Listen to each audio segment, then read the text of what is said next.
It's Tuesday, August 12th, 2008, and it's 4:20 somewhere in the world. I'm your host, Radical Russ Belville. Produced and distributed by the National Organization for the Reform of Marijuana Laws in Washington, D.C., this is your NORML Daily Audio Stash, the growing truth about cannabis.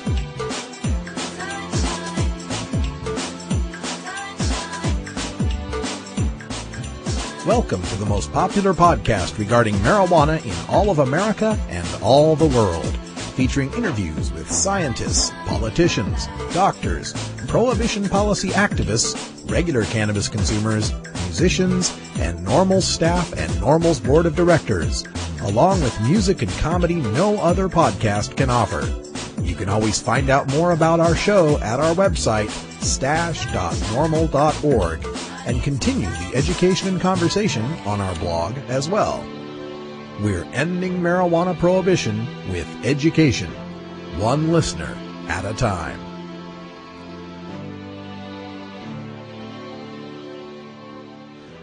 The podcasting and blogging technology for the NORML Daily Audio Stash is provided by Red Aphid Interactive Media. For your professional web design needs, visit redaphid.com. Hello, dear Stashers. Welcome to another Daily Audio Stash. Glad to have you here for the podcast. Today's our Tuesday Government at Work Day, and unfortunately, the government is not at work. Yeah, the House and the Senate are on recess, and a lot of the state governments as well have gone into recess. It's kind of a lull here in the governmental news. So I'm going to replay our interview with Congressman Barney Frank, a Democrat of Massachusetts, who's introduced H.R. 5843, the bill to end federal penalties for the personal possession and nonprofit transfer of small amounts of marijuana. Big interview for us here at the Stash, so I'm glad to replay it. Also, coming up in a second interview, we've got the executive producer of a new movie called Hempsters Plant the Seed, which is having a premiere screening at the Baghdad Theater here in my hometown of Portland, Oregon, and soon to be released nationwide. So we'll talk to them about this documentary that details the lives of the activists who are fighting for industrial hemp in this country. And, of course, we've got our great musical break for you and some more reefer madness, so stay tuned for that. All right, everybody, sit back and roll up a nice tight joint and let's get to it. It's time for your NORML Daily Audio Stash.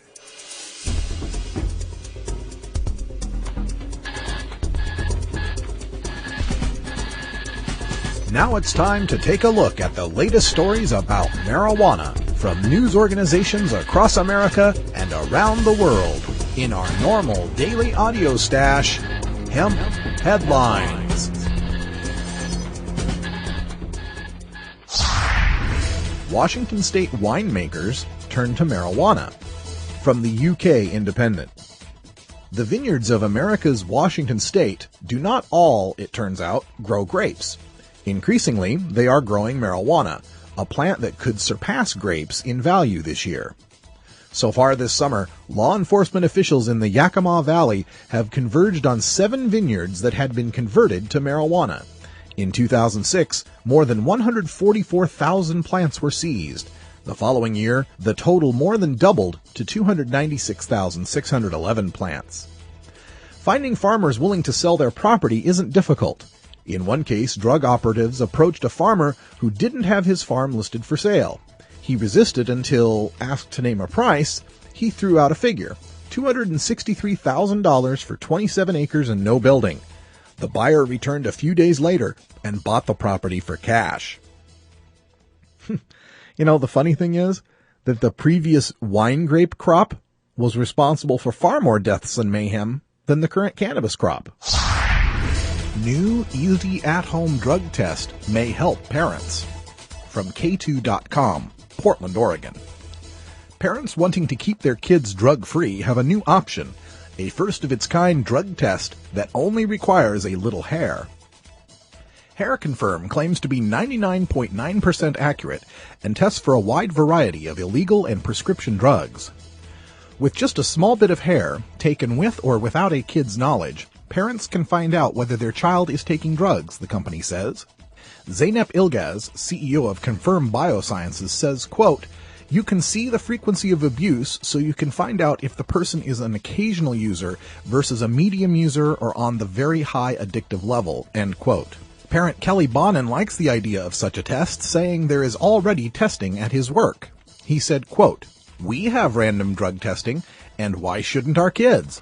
That's the future. They are our future, and we need to take care of them," end quote.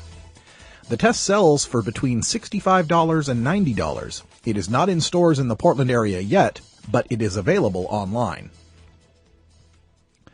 The line from that parent, "We have random drug testing and why shouldn't our kids?" sent a chill down my spine. Do you really want to treat your kids the way your boss treats you, as a human resource to be tested, evaluated, and spied upon? The American Academy of Pediatrics is against home drug testing of your kids because they say that testing creates a climate of, quote, "resentment, distrust, and suspicion," end quote, among students, parents, and school administrators. Also, these tests aren't catching all drugs. Their regular product tests for marijuana, cocaine, opiates, amphetamines, meth, ecstasy, and PCP. Their newest product adds to that list Vicodin, Lortab, OxyContin, Percocet, and Dilaudid. Furthermore, they add the disclaimer, "Please note, in some cases when the donor has used marijuana, a hair drug test, including hair confirm, may be unable to detect the THC metabolite due to the fact that the metabolite was unable to bind with the hair shaft. This can be caused by the type or quality of marijuana smoked or ingested, or by what it has been mixed with, for example, tobacco. As a result, the result for marijuana may be negative." So kids, don't use that marijuana by itself. Roll it up with tobacco in a blunt. Also, did you notice the conspicuous absence of alcohol, GHB, ketamine, and inhalants in that list? Hey kids, don't smoke the relatively safe marijuana. It'll show up on your parents' drug test. Try something that your folks can't detect. Sure, those drugs, especially the inhalants, can kill you quite easily, but at least you won't be smoking pot. Marijuana is an addictive drug which produces in its users insanity, criminality, and death. Marijuana is the most violence-causing drug in the history of mankind. If the hideous monster Frankenstein came face to face with the monster of marijuana, he would drop dead from fright. Reefer Madness. The Hill blog. Congress must reject marijuana decriminalization bill. Alan St. Pierre's post in the influential Capitol Hill blog, The Hill, which we reported on earlier, has been a smashing success on that website. To date, it has generated 98 comments, almost all positive, which the editor tells us is a record response for a post in that blog. It has brought the drug warriors out, too. Reluctantly, I suppose, since they are generally told not to engage in drug war debates, because it's hard to win an argument against facts, logic, and reason with only scaremongering and lies. Well, here it is, with the comments I've posted in response interspersed within. Congressman Barney Frank, Democrat of Massachusetts, recently introduced H.R. 5843, the act to remove most federal penalties for possession of marijuana for personal use, in Congress. Should this bill come to the floor for a vote, Community Anti-Drug Coalitions of America, or CADCA, urges Congress to vote no. Legislation such as this is not a solution to reducing drug abuse or its concomitant crime, and ignores the fact that responsible drug policy should be driven by research-based prevention, treatment, and recovery. Not only would H.R. 5843 remove all criminal penalties for anyone, regardless of age, who possesses up to 100 grams of marijuana, but it also removes any criminal penalties associated with the not-for-profit transfer of up to 1 ounce of marijuana, and only allows a civil penalty of no more than $100 to be imposed for the public use of marijuana. This legislation severely undermines the prevention efforts of the many community anti-drug coalitions throughout the country and their message that marijuana is not a benign drug. Yes, decriminalization would seriously undermine the efforts to paint marijuana as a dangerous drug by removing the prohibition-related dangers from marijuana. Proponents of decriminalization and legalization purport that marijuana is a harmless, non-addictive drug. They also imply that marijuana use begins in adulthood rather than in adolescence. These arguments ignore the facts that marijuana has been classified by the Drug Enforcement Administration as an addictive Schedule I drug, is the most widely abused illicit drug in the nation among both youth and adults, and that treatment rates for marijuana addiction have skyrocketed in recent years. In fact, results from the Substance Abuse and Mental Health Services Administration's most recent National Survey on Drug Use and Health revealed that the mean age at first use for marijuana initiates is 17.4, and that 63.3% of all marijuana initiates between 2002 and 2006 began prior to age 18. Also, according to the 2007 Monitoring the Future results, 41.8% of high school seniors have tried marijuana, with 18.8% of them reporting that they have used marijuana in the last 30 days. It is important to note that while these trends are disturbing, this national data set masks the fact that many communities throughout the country are seeing a much lower age of initiation for marijuana use, oftentimes as young as 12 and 13. Further, the National Center on Addiction and Substance Abuse at Columbia University found that rates of clinical diagnoses of marijuana abuse and/or dependence for minors has increased by a staggering 492.1% between 1992, when marijuana use was at its lowest point, and 2006. Concurrently, there was a 53.7% decrease in rates of clinical diagnoses for all other substances combined, including alcohol, illicit, controlled prescription, and over-the-counter drugs and inhalants. Treatment rates have skyrocketed because the number of drug courts that sentence cannabis offenders to treatment have skyrocketed. 1/3 of the people admitted to marijuana treatment haven't even used marijuana in over 30 days. How's that for addictive? Almost 60% of the people in treatment are there from the criminal justice referrals. Only 15% seek treatment for marijuana on their own, compared to 21% for meth and 28% for alcohol. Furthermore, while 41.8% of American teens have tried pot, only 19.8% of Dutch teens have, where it's tolerated and sold in coffee shops to eager tourists and locals. Talk about your wrong message. Why are half the percentage of Dutch kids using pot compared to the American kids who are supposedly getting the right message?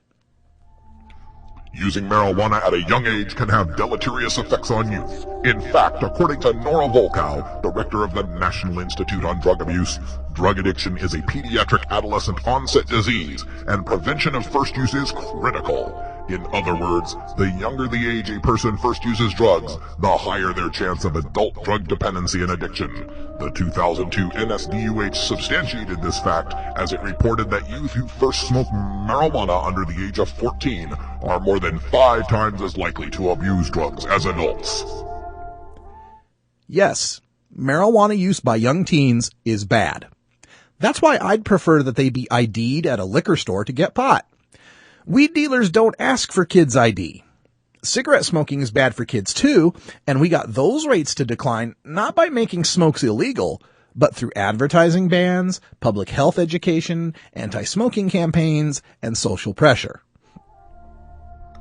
Marijuana use among youth also contributes to poor performance in school, as indicated by the 2002 NSDUH, which reported youth with an average grade of D or below were more than 4 times as likely to have used marijuana in the past year than youth with an average grade of A. Additionally, according to the NIDA study entitled Marijuana Abuse, Age of Initiation, Pleasure of Response Foreshadow Young Adult Outcomes, youth who initiate marijuana use by age 13 usually do not go to college, while those who have abstained from marijuana use on average complete almost 3 years of college. Even if they decrease their usage later in life, those who begin using marijuana by age 13 are more likely to report lower income and lower levels of schooling by age 29. Lots of marijuana-using kids can't go to college because the government takes away their student loans and grants if they are busted for marijuana. And as usual, CADCA plays the correlation-causation fallacy. Bad grades aren't caused by weed. Bad grades and weed smoking are caused by many factors like income, parental involvement, schools, teachers, illnesses, learning disabilities, and so on. I mean, Carl Sagan smoked weed. I think his grades were okay. A clear link between violence and marijuana use among adolescents also has been established and exists not only for the perpetrators of violence, but also for those who are victims of violence. For example, in its 2006 National Summary of its questionnaire report for grades 6 through 12, Pride Surveys reported that of those students who reported carrying a gun to school, 63.9% reported also using marijuana. Of those students who reported hurting others with a weapon at school, 68.4% had used marijuana. And of those students who reported being hurt by a weapon at school, 60.3% reported using marijuana. Do you suppose that when you're carrying a contraband plant worth more per ounce than palladium, you might face the possibility of robbery and violence, and you might protect yourself with a gun? Have you ever felt the need to carry a gun while bringing home a 12-pack from the grocery store? No, because it's legal. Research also illustrates that the decline in the use of any illegal drug is directly related to its perception of harm or risk by the user. Decriminalizing marijuana sends the wrong message to America's youth and will destigmatize a drug that clearly has the potential to be both dangerous and addictive. While it is true that alcohol and tobacco addiction rates are higher than that of marijuana, this is the case in large part because they are legal substances and the stigma associated with them has been removed. Doing the same for marijuana will only ensure that addiction rates continue to rise. While the 12 states that decriminalized marijuana, starting with Oregon in 1973, saw a slight rise in the rates of teen drug use, the rates rose higher in the states that didn't decriminalize. Numerous studies have concluded that decriminalization does not lead to an overall rise in use. Other factors led to the 1970s rise, like the fact it was the 1970s, and marijuana use went up everywhere. Furthermore, addiction and hospitalization due to alcohol declined following the repeal of prohibition. This is evidenced by the fact that those states which have implemented medical marijuana ballot initiatives have some of the highest addiction rates in the country. In those states where marijuana has been equated with medicine, the perception of harm relating to that drug has been drastically reduced, and social norms to reinforce no-use messages have been undermined. In fact, according to the state estimates of substance use from the 2004-2005 National Surveys on Drug Use and Health, released by the Substance Abuse and Mental Health Services Administration in February of 2005, most of the states in which marijuana ballot initiatives have been passed were clustered at or near the bottom of the list in terms of the perception of great risk associated with smoking marijuana once a month. Yeah, but in the 12 medical marijuana states, teen use of marijuana has declined since the passage of those laws. Do teens see medical marijuana as less harmful than demon reavers? Well, sure, and they should. When we tell kids Schedule 1 marijuana, heroin, ecstasy, peyote, mushrooms, quaaludes, GHB, LSD, and PCP are all equally harmful, and then a kid sees a friend who smokes weed not turn into a heroin-like junkie, it undermines the perception of danger of the drugs that are really dangerous. Responsible drug policy must focus on effective research-based efforts to both prevent and treat drug use. If passed, H.R. 5843 would normalize the use of a Schedule 1 addictive drug by removing all criminal penalties associated with possession of up to 100 grams and would reduce the perception of harm associated with marijuana use, thereby increasing the number of new initiates and enabling existing addictive behaviors to continue. This is not the message we should send to America's youth. Congress should vote no on the act to remove most federal penalties for possession of marijuana for personal use. Wow, I actually completely agree with the statement. Responsible drug policy must focus on effective research-based efforts to both prevent and treat drug use. Unfortunately, the war on marijuana ignores all of the research, From the 1894 India Hemp Drugs Report to the 1942 LaGuardia Commission Report to the Richard Nixon's 1971 Schaefer Commission Report to the 1999 Institutes of Medicine Report, and so many reports of the Canadian, British, and Australian governments that have all recommended decriminalization, repudiated the so-called gateway theory, and demonstrated marijuana's medical efficacy. I dream of the day we base our marijuana policy on research, instead of the hangover from Harry J. Anslinger's reefer madness of the 1930s and the ongoing continuing culture war against the 1960s.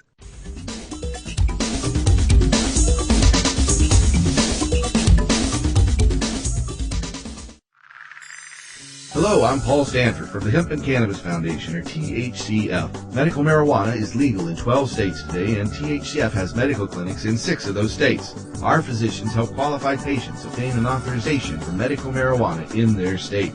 Patients are eligible for medical marijuana with a history of either severe chronic pain and or nausea, cancer, AIDS or HIV, hepatitis, glaucoma, seizure disorders like epilepsy, chronic muscle spasms as in multiple sclerosis or asthma, neurodegenerative diseases such as Alzheimer's, and gastrointestinal disorders like IBS or Crohn's disease. If you or someone you know has one of these conditions, our doctors will help them obtain a permit for medical marijuana. THCF Medical Clinics has offices in Washington State, Oregon, Colorado, Nevada, Hawaii, and California. Call 1-800-723-0188 or go to the web at www.hemp.org or 1-800-723-0188. Tuesday is our look at your government at work here at the Audio Stash. While the inevitable re-legalization of cannabis hemp will have to happen at the federal level, the steps leading to that destination take place at the state and municipal levels. We focus in on the initiatives, bills, and amendments regarding cannabis across all 50 states, and what activists like you are doing to enact a positive reform to our cruel and outdated marijuana laws. Body dies, the eagle flies, the birds they sing, the creatures learn. It's an honest day's work, yeah, yeah, yeah, yeah. It's an honest day's work. If you're working hard to make an impact in your city and state, please email us at stash@normal.org. And let's share your local efforts with the worldwide cannabis community. Together, we can affect our government at work. Afternoon pollution rises high into the sky. How can we still deny the truth? Congressman Barney Frank has represented Massachusetts' 4th District since 1981 and is a champion of civil rights on Capitol Hill. This Wednesday, he announced his bill to end federal penalties for the personal possession of marijuana, the first such legislation introduced in about 30 years. So thank you for joining us on the show, Representative Frank. You're welcome. I'm glad to have a chance to continue to carry the word. Well, I wanted to ask you, you've been a champion of this issue in one form or another. I know you've sponsored the states' rights to medical marijuana bill, which has had some trouble getting through the House. So what encouraged you to move forward now with full decriminalization, which is much more controversial? Well, it is a position I, frankly, have been advocating for, because I did this when I was in the state legislature in Massachusetts in 1973 and 74. I thought now it was time to be able to do it. Look, I've always felt this, but you don't want to raise an issue, at least I don't want to raise an issue, if I think the overwhelming reaction is going to be negative, because people can kind of get locked in a negative way. I have felt for some time now that the public is clearly ahead of the politicians on this one. That's not always the case. There are issues where I think the public sometimes doesn't see through some propaganda. But it did occur to me that the public, and particularly young people, were ahead. It's also, frankly, partly because we have the Internet now. This is not an issue that the newspapers and networks are going to give a lot of attention to, but the Internet exists as a way to communicate with people who care about this. And I particularly, frankly, I've been pleased to see that a lot of younger people have gotten, it seems, more interested in politics these days, partly because Senator Obama appeals to them, also because of the environmental issue, and that's an obvious one. When I speak to student audiences, I say, look, in terms of global warming, by the time it really gets bad, I'll be dead. So I would assume you guys would be the ones that want to deal with it. So it did seem to me this is a good time to begin this discussion because I think the public is ready to educate my colleagues, and because you got a lot of young people who will join in.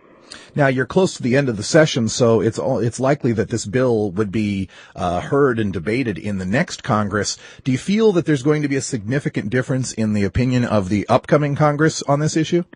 There will be. Look, I don't think we're going to be able to get it passed in the next Congress or two. I am optimistic we'll ultimately be doing this.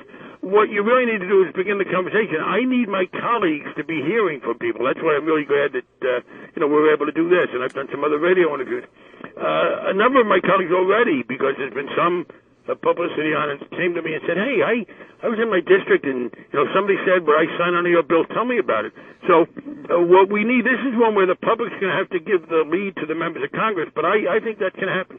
Now, this debate is one that's kind of different than a lot of other debates on Capitol Hill because you're going to get significant pushback on this from the executive branch in the form of the ONDCP, which is mandated by law to oppose any sort of measures that might decriminalize or legislate cannabis. I think that will diminish when we are rid of the Bush administration and its extreme right-wing operation. I must say it is interesting at a time when the administration tells us they can't afford to put money into cleaning up Superfund sites or helping us with public transportation or providing adequate health care even to veterans who are coming back from Iraq, that they can spend all this money on an office that's been very ineffective. And, the idea that a paid employee of the federal government was out there handing out this propaganda. I have no objection to it in principle.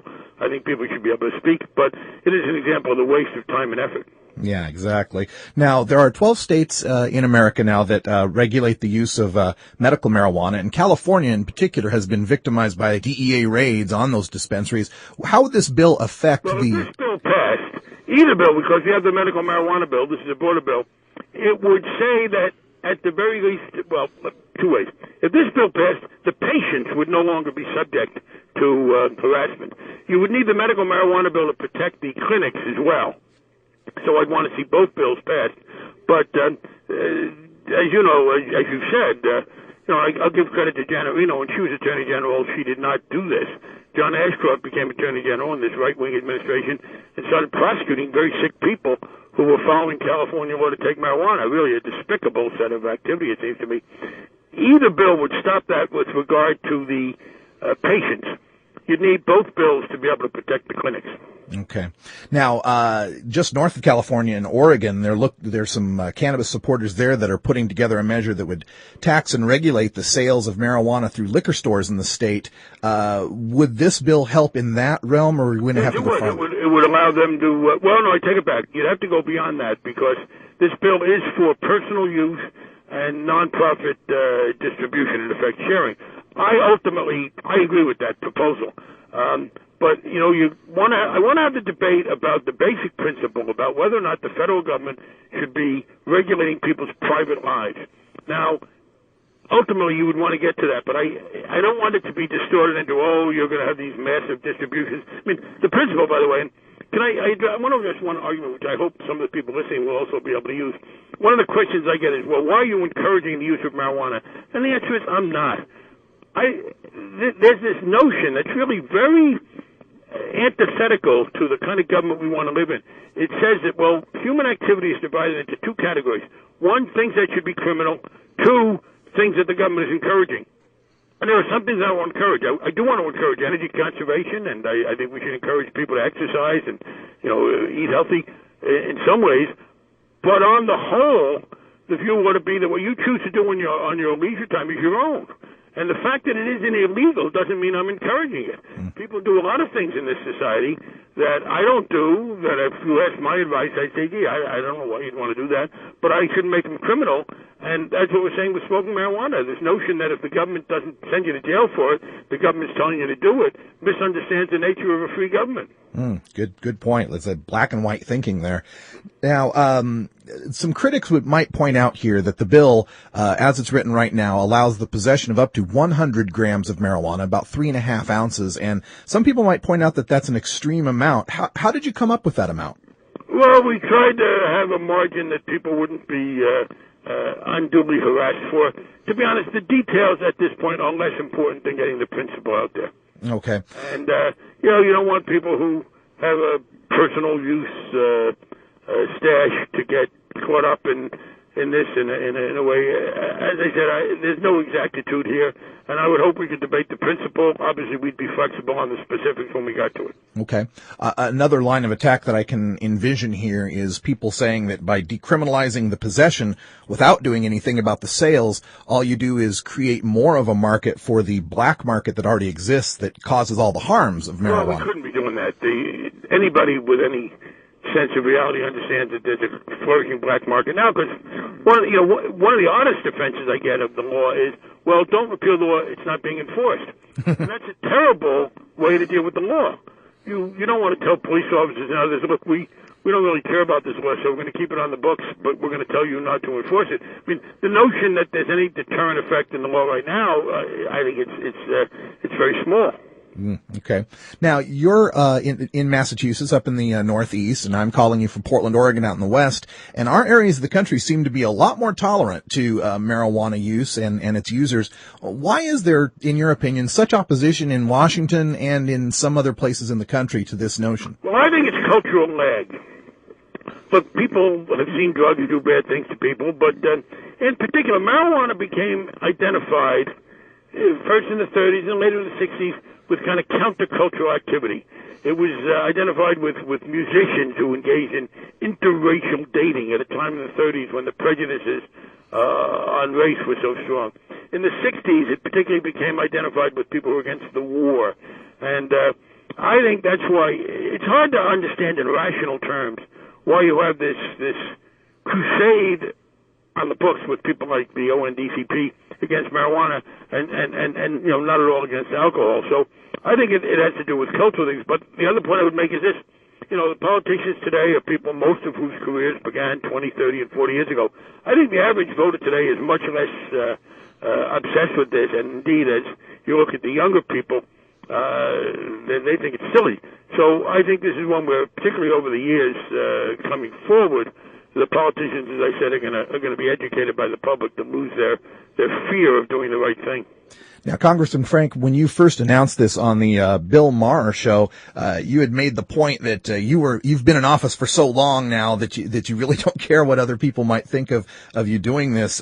What do you think the political ramifications might be, though, for other? Well, I did say I thought I could get away with it now, and I may have been misinterpreted. What I really meant was I think that we can have a public debate now where there'll be a lot of support for it. Personally, look, people, when I first ran for office, people used this against me because I'd advocated it in the state legislature, so it was used against me in campaigns of 80 and 82. I genuinely believe that the average citizen understands that this is a silly law, and as I said, I think the public's ahead of the politicians, so what I was trying to do was to get to my colleagues and say, look, don't be afraid of doing the right thing here. Okay. Now, as far as the nuts and bolts of Congress, where does this bill head next? Has it made it to committee? Will it be assigned? It will be assigned to committee because I'm dealing with criminal penalties. It'll go to the Judiciary Committee primarily, and I don't expect anything to happen for the rest of this year. But I would hope that we could have some hearings on it next year. Look, as you have mentioned, we've had the states' rights to medical marijuana law. That started out with a fewer votes, a handful of votes. It's now getting 40% of the House, up in 170, 180 range. It's not there yet, but it's moving, and I think the same thing will happen here once we start talking about it. Excellent. Well, Congressman Barney Frank is the chief sponsor of the H.R. 5843 bill, the bill to end federal penalties for the use of marijuana by responsible adults. And, sir, we thank you very much for joining us here on the show. I'm glad that we had a chance to talk some more.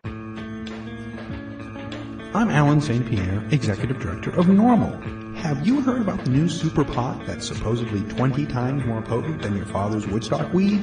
Don't believe the hype. Marijuana's THC potency has always varied, even in the 60s and 70s.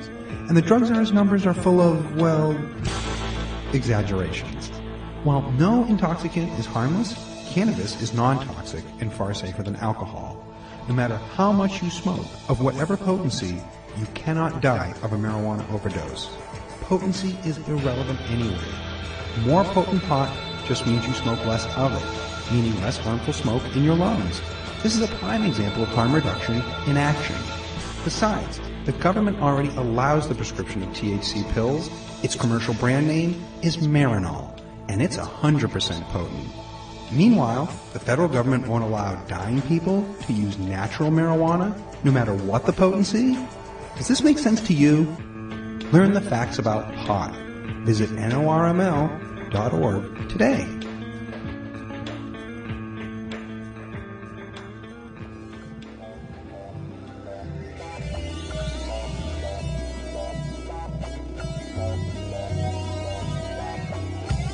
Here at the NORML Daily Audio Stash, we work hard to change our nation's marijuana laws through education and discussion.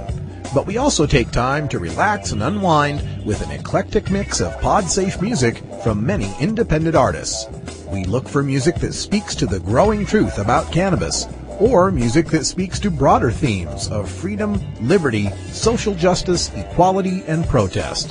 To find out more about the artists and download the music you hear on this podcast, just log on to stash.normal.org. And if you'd like to get your music heard by the online cannabis community, just send us an email at stash@normal.org.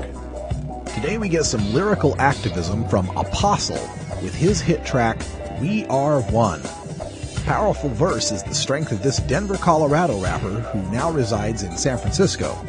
Originally from the super reggae rap group Heavyweight Dub Champion, Apostle's first solo venture delivers refreshing verse, honest poetry, and amazing truth worthy of the hype. A true urban activist, his message of positive change in the hip-hop culture is reaching youth and educators alike. When he isn't playing the superhero, Apostle, Jeff Campbell teaches literacy workshops that challenge and inspire. You can check out his performance poetry, hear more great music, and learn more about his literacy workshops on his MySpace page, which we have a link to at our blog, stash.normal.org. Quoting from his website, "A superhero's work is never done. There will always be crowds to rock, microphones to rip, and an injustice to address." Get your own superhero on. Become an activist today. NORML needs people just like you to help the cause. You can sign up at NORML.org. Also, if you'd like to learn more about Apostle and his album, Lyrical Activism, check out the links on our page at stash.normal.org, where you can also get an MP3 download of this song. It's Apostle with We Are One. Yo, ragga, you don't know, so once again, it's all about the ever-ready, intelligent movement collaboration scene. And right about now, it's all about the thing called the party vibes. Come on, all around the world, the people that feel nice, you know what I say? That's how the thing starts out. People just survive, do what I wanna win. Box the hybrid, I make the bounce and sing. In the dance, I'm say I feel unity. The people get together feeling so irate. We are one mind, one body, one soul. We are one people, one fight, one whole. We are one life, one breath, one hand. We are one child, one woman, one man. We are one face, one name, one pain. We are one heart, one blood, one vein. We are one struggle, one loss, one gain. We are one key, one lock, one chain. We are one race, one master, one slave. We are one war, one bomb, one grave. We are one time, one space, one dream. We are one hate, one love, one team. We are one light, one shadow, one vision. We are one rhythm, one wave, one mission. We are one faith, one sermon, one preacher. We are one lesson, one student, one teacher. We are when one. the people just survive, do what I wanna win. Box the hybrid, I make the bounce and sing. In the dance, I'm say I feel unity. The people get together feeling so irate. When the people just survive, do what I wanna win. Box the hybrid, I make the bounce and sing. In the dance, I'm say I feel unity. The people get together feeling so irate. Lion bring the fire once again, it's me. Musically speaking, with the pan a journey. The combination, movement, intelligent. With the ever-ready camp, yes, we are the government. In a dance hall, we are top. Party, a festival, the music non-stop. The array in the air, it smells so right. Some are bun backwoods, some are lick chalice pipe. I see a daughter, and she observing me. From the look in her eye, me say she like what she see. She approached the lion, ever so gracefully, and asked me if she could touch me, nothing. Me have to make her know, say, the one that we are one, the roots is a culture, not no fashion. She said, don't disrespect, I didn't mean to offend. Truly I humble, can know me can't bend. When the people just survive, the whole I wanna win. Box the hybrid, I'm every box and sing. In the dance, I'm a say, I feel unity. The people get together, feeling so irate. When the people just survive, the whole I wanna win. Box the hybrid, I'm every box and sing. In the dance, I'm a say, I feel unity. The people get together, feeling so irate. Through this rhythm we become one organism, powerful serving on a merciful mission to bring back the beat for battle in Babylon. Our position is strong, some say hope is gone, but since I got more of these soldiers that support me, I step up on the mic for lyrical superiority. Deep inside the core of me, harnessing the fire, then release it through the microphone, twisting through the wires when words match keys. Creativity combined with integrity, that's incident power refined down my focus. Anti-gravity, the strategy to scanning solidarity is like a moment of clarity. Nebulous clouds of matter form in the sky. Subatomic fragments scatter and multiply. The atmosphere transforms. Knowledge is born and under the groove, united the nation takes form. When the people just survive, the whole I wanna win. Box the hybrid, I'm every box and sing. In the dance, I'm a say, I feel unity. The people get together, feeling so irate. When the people just survive, the whole I wanna win. Box the hybrid, I'm every box and sing. In the dance, I'm a say, I feel unity. The people get together, feeling so irate. Big tunes, the Boogie Shack. Yeah, you don't know. Lyrical activism on the one. The film I say, Seven Soldier, intelligent movement, ever ready. At the city lockdown. Remember me tell you. Yeah. So it's all over 2007 and beyond stage. I'm a soldier, I'm a revolutionary. I'm a part of the people that run the world. Just want to dig it up, warm and easy. Yeah. Hey, how's it going? My name's Will. I don't work at a used record store. I don't own an iguana, although I'm sure they make great pets. I don't have dreadlocks or play the acoustic guitar. I can remember quite well, thank you, and no, I don't constantly have the munchies. When 420 comes around, I've still got 40 minutes of work left. I've never hit a girl on a bike with my car or shot my friend with a shotgun. I've never had to apologize for letting a girl I was watching drown in a pool while I was getting high because, duh, I wouldn't be getting high if I was around children. I'm a regular guy who works regular jobs, just like the majority of all Americans who use marijuana occasionally and responsibly. My name is Will, and I'm normal.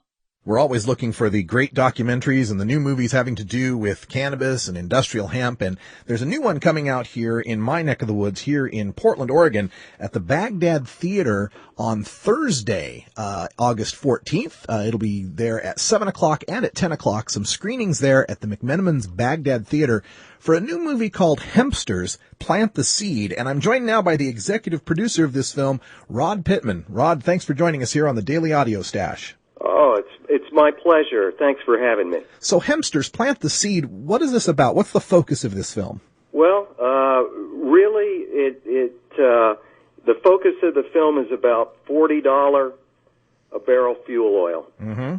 And sustainability and taking a conversation and turning it into action.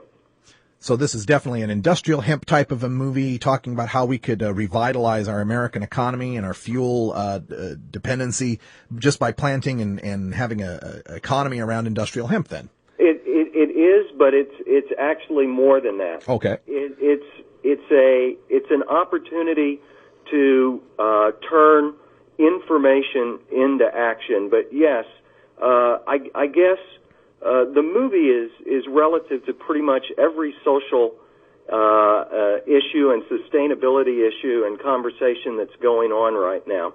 It took roughly 11, almost 12 years to make the movie, and it stars Willie Nelson, Merle Haggard, and Woody Harrelson.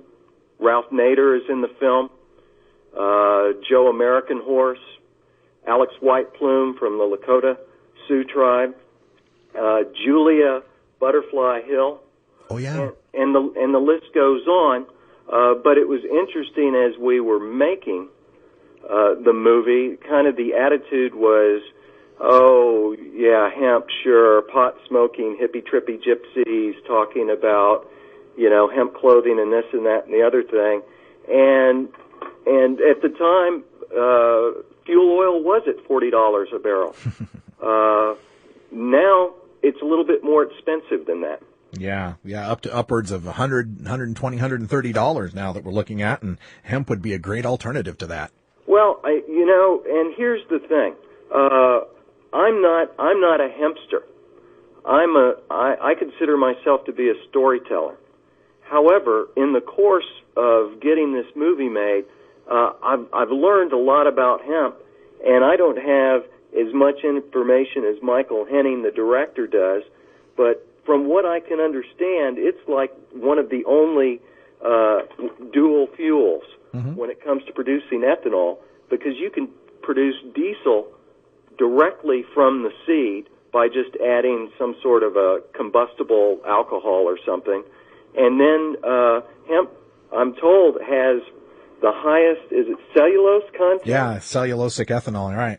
Right. And so, and it beats out all the other possible alternatives for biofuel. Of course, corn really doesn't make much sense. Right.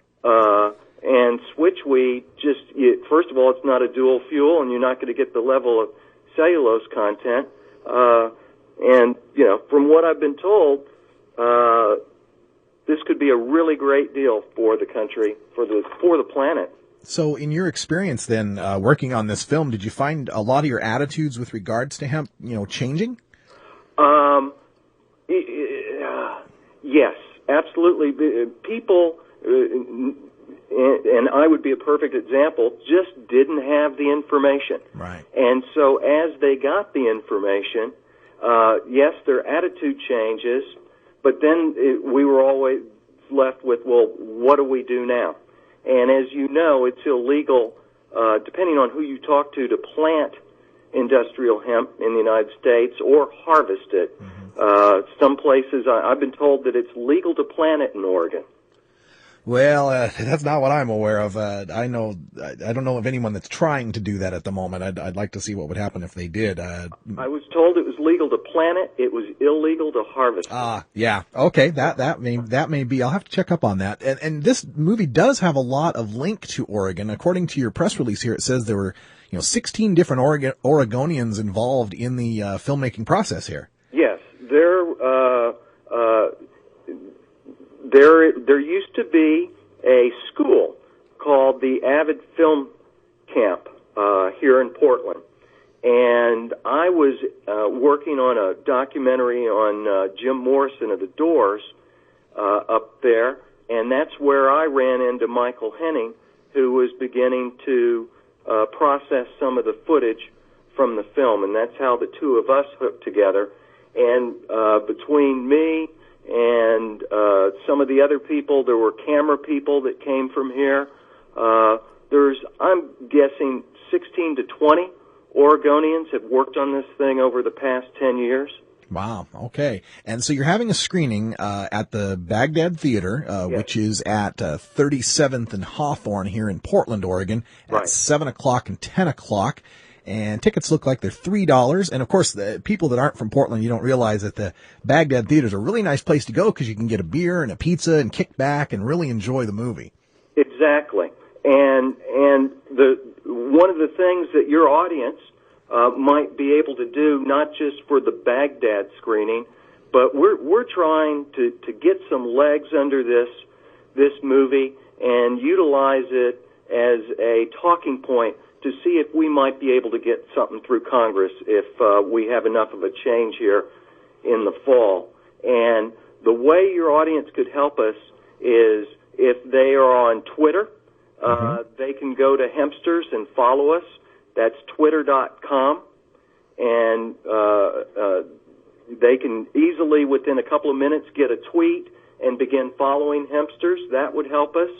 Or if they are willing to do an email blast for us, they can email me at rod.pittman@gmail.com.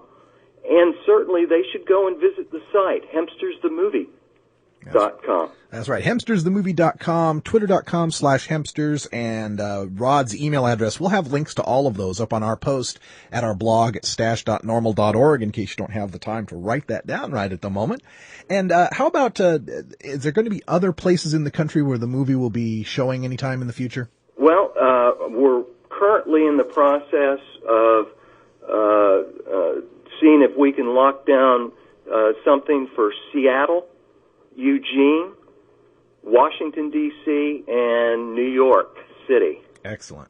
But what the plan is we're gonna bicycle this not only to the major metropolitan areas, and also if there is anybody out there in the education field, in any of the colleges, because this topic crosses a number of different areas, from agriculture to sovereignty to all sorts of history. Mm-hmm. If there is anybody out in the college universe that wants us to bring this film to their college or their community, please contact us, because we are trying to do a grassroots campaign.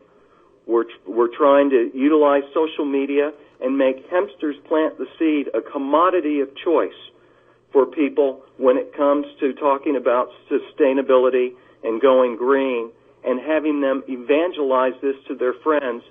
And this way, the word will spread about the movie, and maybe the movie can be a calling card to getting something done in D.C. to make hemp legal. I think you're right about that. I think that the more people realize and understand the nature of industrial hemp, some people are afraid of it because of the whole marijuana issue, but I always tell people these are, almost two completely separate plants, even though they're from the same species and all. It's like the difference between corn and seed corn. They're two different things. I heard a rumor that marijuana is illegal because of hemp. Oh, yeah. I often say that hemp's not illegal because it looks like marijuana. Marijuana is illegal because of the hemp plant and all of its uses and all of the entrenched industries that would have a major competitor if hemp was legal. Yeah, that's one of the sayings we have in the community. I never made that connection until just the other day. So that tells you, kind of where. I'm learning more and more about this every day. Yeah. But when you look at what hemp can really do, there is cannabis. As far as I know, it's one of the only plants where you can get, fuel, medicine. You can get a number of different things out of the cannabis plant. But with hemp, as you said, from the cosmetics industry to the pharmaceutical, petrochemical complex, it's just it is in their best interest for hemp not to be legal, because, and if you make marijuana legal, I would think it would be like de facto having hemp legal. Oh, yeah. And so there's the rub. That's exactly correct. Well, the movie is Hempsters Plant the Seed, screening this Thursday here in Portland, Oregon, and elsewhere as we can get those screenings set up. We'll keep you informed on that. Check out the website, hempstersthemovie.com. Rod Pittman is the executive producer, and he joined us by telephone, and thanks so much for all this information. Hey, thank you, Russ. Thank you for downloading the NORML Daily Audio Stash, the growing truth about cannabis. We are produced by the National Organization for the Reform of Marijuana Laws in Washington, D.C. Our executive producer is Alan St. Pierre. Our deputy director is Paul Armentano. Our webmaster is Brian Judy. And web production is provided by Red Aphid Interactive Media. As always, you can catch up on the latest information about marijuana at www.norml.org. And you can interact and download from our Audio Stash blog at stash.norml.org.